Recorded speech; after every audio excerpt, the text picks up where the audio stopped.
পরদিন আমরা এলাম পান্থমাই ঝর্ণা। বাংলাদেশ ও ভারতের মেঘালয় সীমান্তের কোল ঘেঁষে অসম্ভব সুন্দর একটি গ্রাম, যার নাম পান্থমাই। আর এই পান্থমাইয়ের মূল আকর্ষণ হচ্ছে পান্থমাই ঝর্ণা। সম্ভবত এই গ্রামটি হচ্ছে বাংলাদেশের সবচেয়ে সুন্দর গ্রাম। এক পাশে ভারতের মেঘালয় উঁচু উঁচু পাহাড়, আর অন্য পাশে বাংলার মায়াময় ছায়াময় শান্ত সবুজ এই পান্থমাই। এটি ভারতের সীমানায় পড়লেও খুব কাছ থেকে দেখা যায়।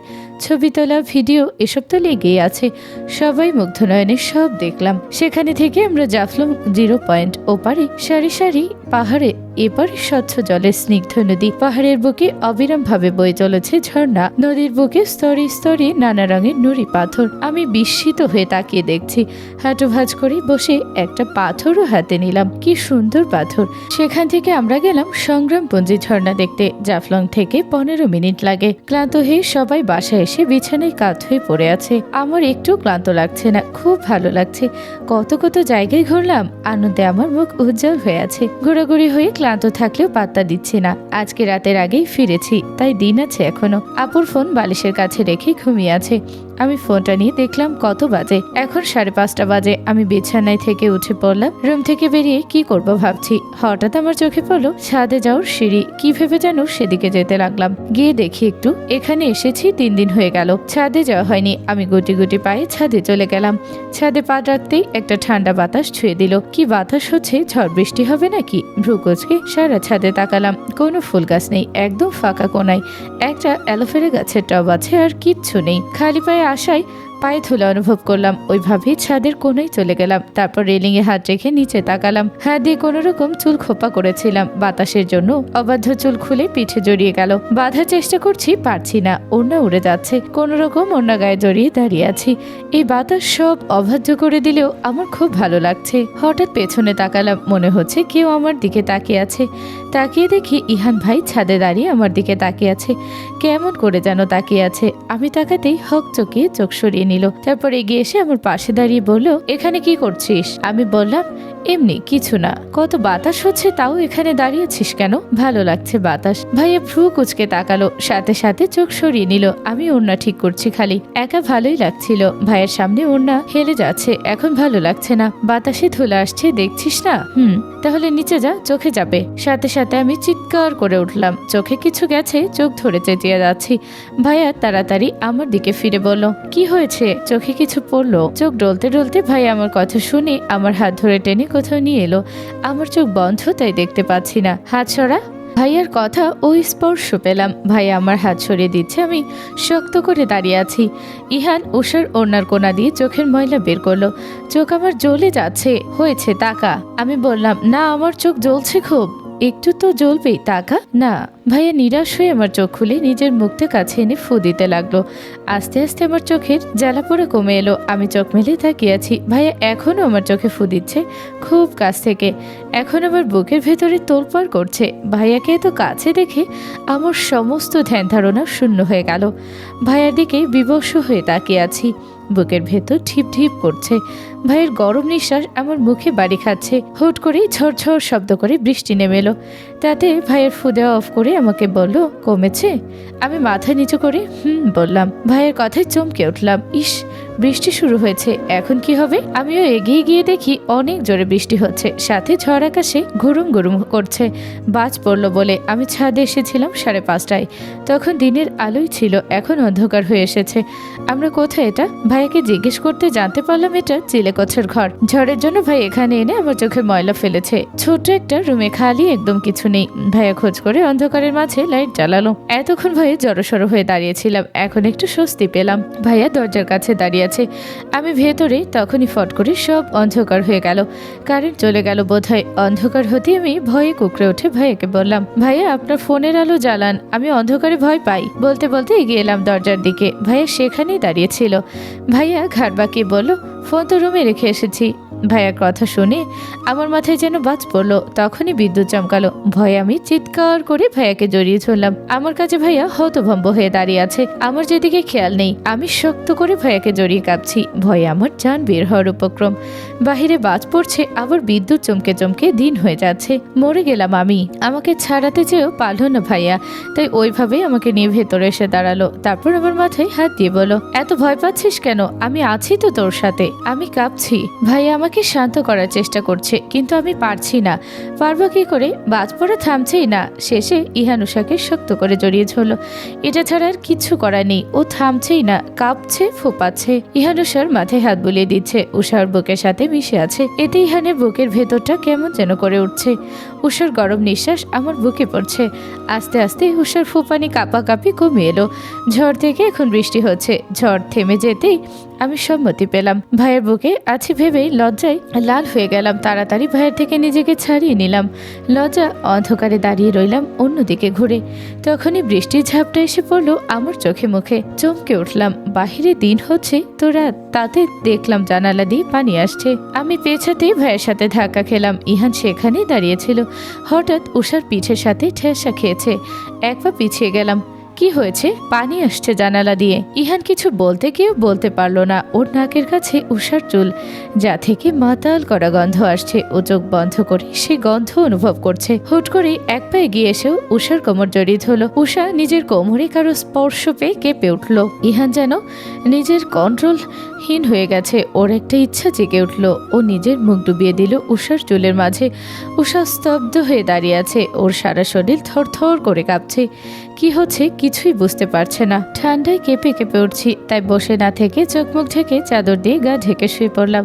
চোখ বন্ধ করতেই তখনকার কথা মনে পড়লো। কি হচ্ছিল কিছুতেই বুঝতে পারছিলাম না। তখন ভাইয়া আমার এত কাছে ছিল, আর তার ঠোঁটের স্পর্শ আমি আমার কাঁধে পেয়েছিলাম। আমি তখন অন্য কোনো রাজ্যে চলে গিয়েছিলাম। তখন হঠাৎ বাজ পড়ার শব্দে ভাইয়া আমার থেকে ছিটকে সরে দাঁড়ায়, আর একদম চিলেকোঠার ঘরে এনে বেরিয়ে যায়। আমি নিজের কোমর থেকে ভাইয়ের হাত সরে যাচ্ছে বুঝতেই বুকে হাত রেখে চোখ বন্ধ করি। ভাইয়ের এহেন কাজে আমি হতভম্ব। কি হচ্ছিল বোঝার চেষ্টা করছি। আমার সারা শরীর থরথর করে কাঁপছে। বিদ্যুৎ চমকাচ্ছে, তারা আলোতে দেখলাম সারা ঘরে আমি একা দাঁড়িয়ে আছি। এটা দেখেই বুকটা ছেদ করে উঠল। ভাইয়াকে ডাকলাম মৃদু স্বরে, কিন্তু কেউ নাই। ভাইয়া বাহিরে গুরুম গুরুম আওয়াজ। ভয়ে এবার কেঁদেই দিলাম। আমি এগিয়ে দরজার কাছে আসতেই নজরে পড়লো গুরুম গুরুম বৃষ্টির মাঝে একটা ছায়া ছাদের রেলিংয়ে দাঁড়িয়ে আছে। বিদ্যুতের আলোয় স্পষ্ট দেখলাম ওইটাই ভাইয়া। আমি কোনো কিছু না ভেবে ফুপাতে ফুপাতে ভাইয়ের কাছে এগিয়ে গেলাম। বৃষ্টির মধ্যেই আমি এগিয়ে গিয়ে ভাইয়ের শার্টের কোনা ধরলাম। আকাশে গুরুম গুরুম করছে, তার সাথে সাথে আমিও কেঁপে উঠছি। আমার স্পর্শ পেয়ে ভাইয়া আমার দিকে তাকায়। আমি বিদ্যুৎ চমকানোর আলোতে দেখতে পেলাম ভাইয়ের চোখ দুটো লাল টকটকে হয়ে আছে। আমি কিছু বলার আগে আমার হাত শরীর থেকে সরিয়ে বলে, তুই এখানে কি করছিস? আমি কাঁপছি। বৃষ্টির ঠান্ডা পানির স্পর্শে ওভাবে ঠোঁট কামড়ে ধরে তারপর বললাম, আমার একা একা ভয় করছে। আপনি আমাকে রেখে এখানে চলে এসেছেন কেন ভিজে? ভাইয়ের কপট রাগ দেখিয়ে বলল, ভয় পাস একা থাকতে? আমাকে ভয় পাস না? আমি চোখ ছোট ছোট করে তাকিয়ে আছি। কি বলছে ভাইয়া? তাকে কেন ভয় পাবো? আমি বিস্মিত হয়ে বললাম, আপনাকে কেন ভয় পাবো? ভাইয়া আমার কথা শুনে বলল, এই অন্ধকার ঝড় থেকেও আমি তোর জন্য বিপজ্জনক, বুঝেছিস? আমি কিছু বুঝতে পারলাম না। বোকা হয়ে ভাইয়ার দিকে তাকিয়ে আছি। মানে? ভাই আমার থেকে চোখ সরিয়ে অন্যদিকে তাকিয়ে বলল, আমার সামনে আসিস না বুঝলি, তোর ক্ষতি হবে। আর বৃষ্টির মধ্যে এখানে এসেছিস কেন? আমি ভাইয়ের কথা শুনে হতভম্ব হয়ে গেলাম। কি সব বলছে ভাইয়া? তার কাছে এলে আমার ক্ষতি কেন হবে? নিজের দিকে তাকিয়ে দেখি আমার সাদা ওড়না গলার সাথে লাগানো, নিচে নেই। আমি ওড়না ঠিক করলাম, কিন্তু হচ্ছে না। জর্জেট ওড়না বৃষ্টিতে ভিজে আছে। জামাও শরীরের সাথে একদম মিশে আছে। ভিজে হালকা লজ্জা পেলাম। এজন্য ভাইয়া আমার দিকে তাকাচ্ছে না। আচমকা ভাইয়া আমার হাত ধরলো। আমি তার স্পর্শে কেঁপে উঠলাম। ভিজে যেহেতু গেলি, এখানে থেকে আর কি হবে, নিচে চল বলে ভাইয়া আমার হাত ধরে সিঁড়ির কাছে এলো। দুজনে ভিজে চুপচুপ হয়ে গেছি। ছপ ছপ শব্দ হচ্ছে। পানির উপর দিয়ে যে হাঁটছি, আমার পা পিছলে যাচ্ছে, কারণ আমার পায়ে তো জুতা নাই। পড়ে পড়ে যাচ্ছিলাম, তাই আরেক হাত বাড়িয়ে আমি ভাইয়ার বাহু খামচে ধরলাম। সাথে সাথে ভাইয়া হাঁটা থামিয়ে ফেললো। আমি হক চুকিয়ে দাঁড়িয়ে ভাইয়ের দিকে তাকালাম। ভাই আমার ধরা হাতের দিকে তাকিয়ে আছে।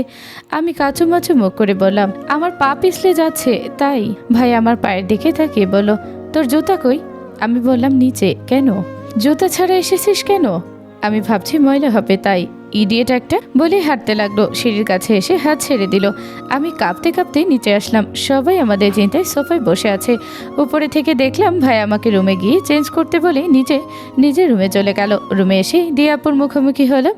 আপু আমার দিকে তীক্ষ্ণ নজরে তাকিয়ে আছে। তারপর বলল, তুমি কোথায় গিয়েছিলে আর এত ভিজলে কি করে? আমি কি বলবো বুঝতে পারছি না।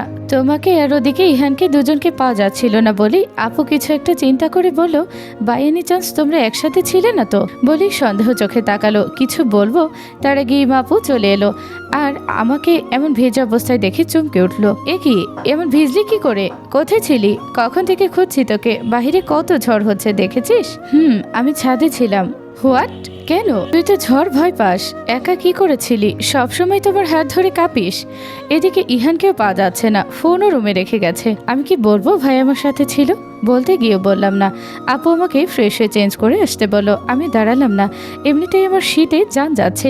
কাঁপতে কাঁপতে বাথরুমে ঢুকে পড়লাম। এসে দেখি কেউ রুমে নেই। বাহিরে উকি দিয়ে দেখি সবাই ভাইকে নিয়ে জেরা শুরু করেছে।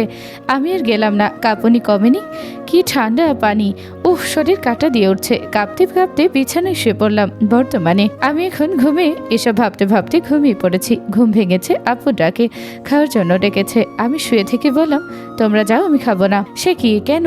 আপুর কথা বললাম, আমার গা ব্যথা করছে, উঠতে ইচ্ছে করছে না, শীত করছে, তোমরা খেয়ে নাও। আপু ভ্রুকুচকে তাকিয়ে আমার মাথায় হাত রাখলো। তোর তো জ্বর এসেছে উষা। আমি বললাম, ও, ইহানের থেকে শুনলাম তোরা নাকি আটকা পড়ে গেছিলি বৃষ্টিতে, তাই জেলেখোটার ঘরে গিয়েছিলি। আমি মাথা নেড়ে হ্যাঁ বললাম। এখন বৃষ্টি কমে গেছে, তাহলে আরেকটু সময় থেকে আসতি। ভিজে তো জ্বর বাঁধালি, তুই নাকি ভিজে আসার জন্য জেদ করছিলি। আমি আপুর কথায় হা করে গেলছি। কি বলছে এসব? ভাইয়া এসব বলেছে? আপু নিজের মতো কথা বললো, তারপর জোর করে নিচে নিয়ে এলো। খাবার টেবিলে আমি বসতেই সবাই আমার দিকে তাকালো। ভাইয়াও তাকালো, তারপর খেতে বললো। আমি খেতে পারছি না, আমার শরীর কাটা দিয়ে উঠছে। আমি ভাত মুঠোয় নিয়ে বসে আছি। খাচ্ছ না কেন? রিহানের কথা শুনে চমকে তাকালাম। আমার মতো সবাই রিহানের দিকে তাকিয়ে আমার দিকে তাকালো। আমি সবার তাকানোতেই লজ্জা পেলাম খুব। রিহান বলল, তোমার চোখ মুখ লাল লাগছে উষা, তুমি কি অসুস্থ? রিহানের কথা শুনে ভাইয়া আমার দিকে তাকালো। তখন ইমা আপু বলল, ওর জ্বর এসেছে খুব। সবাই দুঃখ প্রকাশ করলো, খালি ইলা আপু বাদে। ইহান ভাই কিছু বললো না, চুপচাপ খাওয়া শেষ করে সবার আগেই চলে গেল। আমি ভাইয়ের যাওয়ার দিকে তাকিয়ে রইলাম। কেন জানি কষ্ট হলো খুব, ভাইয়ার কিছু না বলাতে। 2 লোকমা খেয়ে রুমে এসে শুয়ে পড়লাম। তেতু হয়ে আছে মুখ। ভাইয়ের ব্যবহার ভালো লাগলো না, খুব খারাপ লাগা কাজ করছে আমার মধ্যে। কেন জানি না, আমি চাইছিলাম ভাইয়া কিছু বলুক, কিন্তু কেন অজান্তে আমার চোখ জলে ভরে উঠলো। রাতে জ্বর বাড়লো, আপুর কাছে ওষুধ ছিল, খাইয়ে দিয়েছে, কিন্তু তবুও কমলো না। পরদিন আমাকে নিয়ে বসে আছে, বেরোতে যাওয়া হচ্ছে না। আমি যেতে বলেছি কিন্তু আপু যাবে না। এভাবে রেখে তখন ইলাপু এলো, এই জন্য ওকে আনতে চাইছিলাম না। এসেই আকাম করে বসলো। ওর জন্য আমাদের আনন্দটাই মাতি হবে। রেগে বলল। আমি মাথা নিচু করে বসে আছি। ইমা আপু বলল, ইলা এসব কি? ও অসুস্থ তো কি, ওকে রেখে চল। ও অসুস্থ, বাসায় থাকুক, ওর জন্য আমরা কেন সাফার করব? দিয়া বলল, সত্যি তো ইলা ঠিক বলেছে।